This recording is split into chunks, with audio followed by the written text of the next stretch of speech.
Hello friends, Gujarati રસોડુમાં તમારું સ્વાગત છે અને હું છું પલક.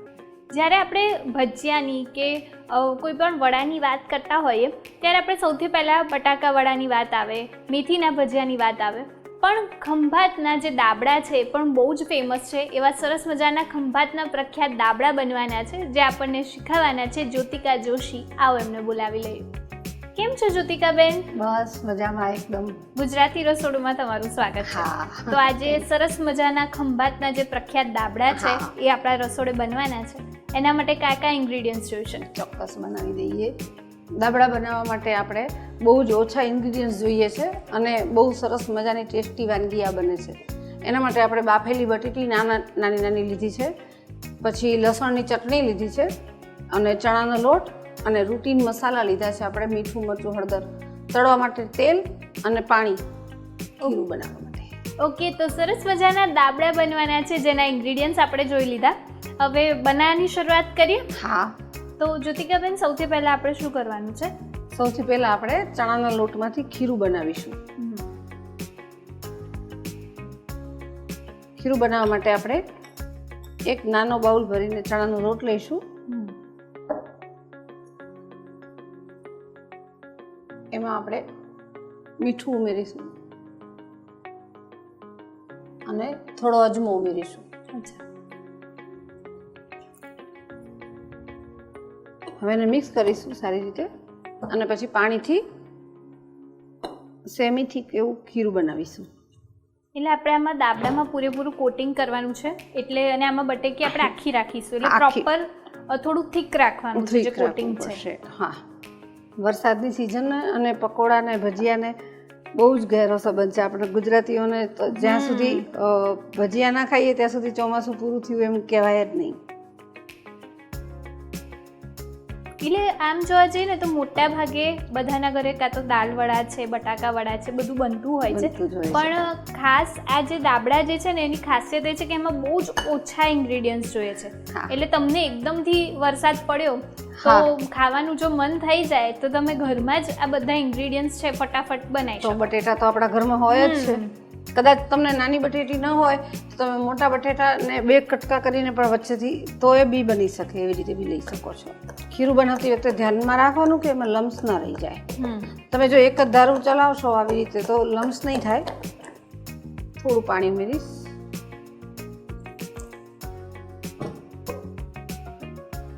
ખીરું તૈયાર થઈ ગયું છે. આપણે આ બટેટામાં કટ મૂકવાના છે. એના માટે આવી રીતે બટેટું લેવાનું છે. એક કટ આવી રીતે મૂકશું અને એક આ સાઈડથી એની વિરુદ્ધ સાઈડમાં. આવી રીતે કટ મૂકવાથી ભરેલા શાકમાં કે આવી રીતે ભરેલા બટેટા બનાવવામાં તમારા છેક સુધી મસાલો પહોંચી શકે છે. આવી રીતે આપણે બધી બટેટીમાં કટ આપી દઈશું. જે બાફેલી બટેટી આપણે લીધી હતી એમાં મેં બધામાં કટ મૂકીને તૈયાર કરી દીધા છે. હવે એમાં આપણે લસણની ચટણી ભરીશું.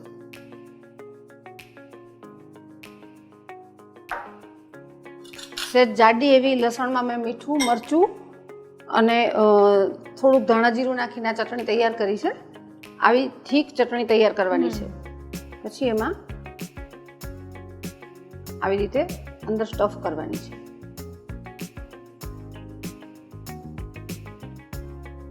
ચટણી થીક હોય એનું ખાસ ધ્યાન રાખવાનું. એનું ખાસ ધ્યાન રાખવાનું છે, નહીંતર પાણી છોડશે તો બટેટું તળવામાં તમારે તકલીફ પડશે.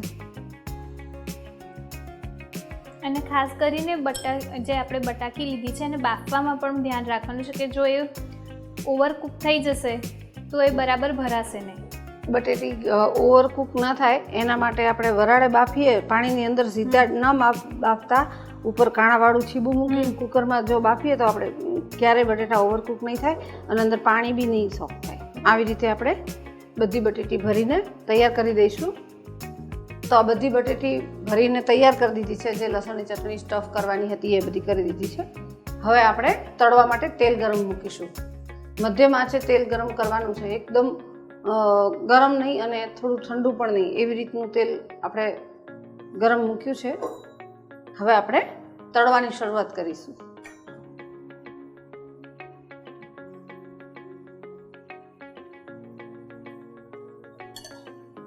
તળતા ખાસ ધ્યાન રાખવાનું અને ખીરું ખાસ કરીને બહુ જ પતલું ઠીક હોવું જોઈએ.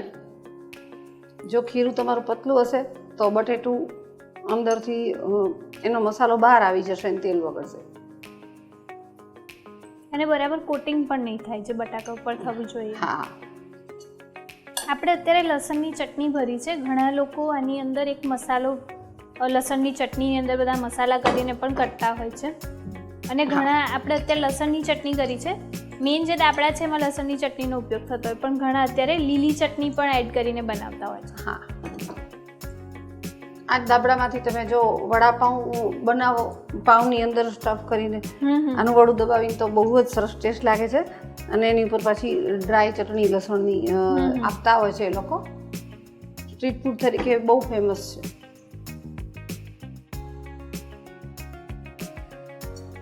દાબડા તળવાનું ચાલુ કર્યા પછી ભજીયા અંદર તેલમાં મૂક્યા પછી તરત જ એને ઝારો અડાડવાનો નહીં, નહીંતર જો એનું અનઇવન શેપ થઈ જશે તો પછી ચટણી બહાર આવી જશે.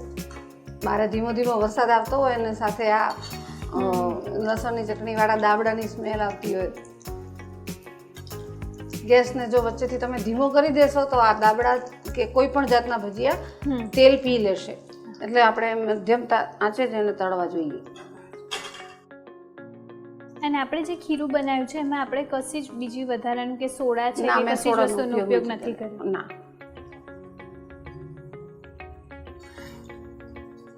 સરસ મજાના દાબડા તળાઈને તૈયાર થઈ ગયા છે. હવે આપણે એને તેલમાંથી બહાર લઈ લઈશું. હા, ગેસ બંધ કરી દઈશું. આ દાબડા તળાઈને રેડી થઈ ગયા છે. હવે આપણે એને સર્વ કરીશું. પહેલાં આપણે એક ભજીયું કટિંગ કરીને જોઈ લઈએ કે અંદરથી એનો લુક કેવો આવે છે.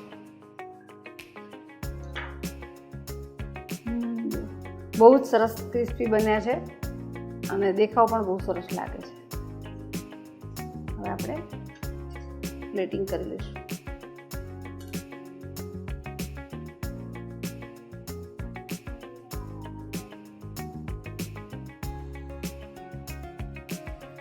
તો તૈયાર છે ગરમા ગરમ દાબડા, જેને આપણે ખજૂર આમલીની ચટણી સાથે સર્વ કર્યા છે. આ દાબડા કેચઅપ સાથે પણ બહુ સરસ લાગે છે.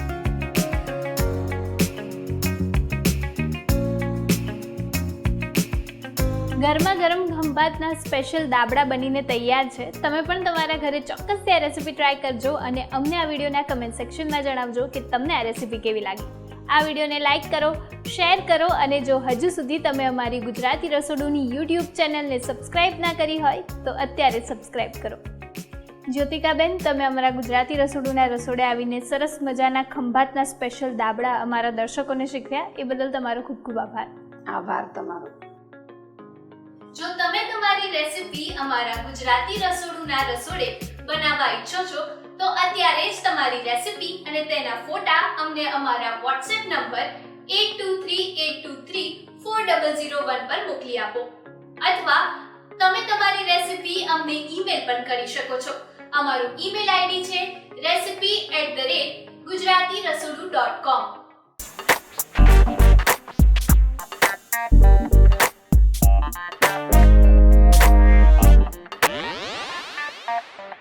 Yeah.